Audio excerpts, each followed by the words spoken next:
यो चाहिँ के भन्छ यसलाई खस्रे के भन्छ है नेपालीमा।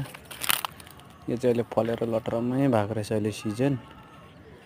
यो चाहिँ घाँटीको टन्सिलहरू भएको, घाँटीमा घाउ भएकोहरू चाहिँ एकदम च्वाट्टै बनाउँछ यसले।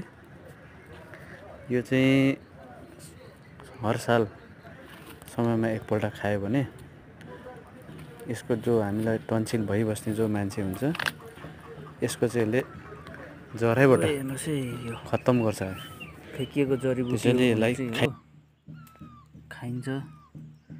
टेस्ट पनि टरो मिठो खालको छ, गुलियो टरो दामी खालको छ। यसको फल चाहिँ यस्तो प्रोटेक्सन भित्र हुन्छ।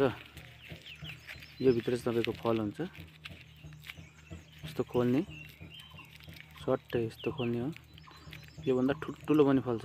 यसलाई चाहिँ क्वाप्पै मुखमा हाल्ने, मुखमा हाल्दा चाहिँ यस्तो दामी हुन्छ। अब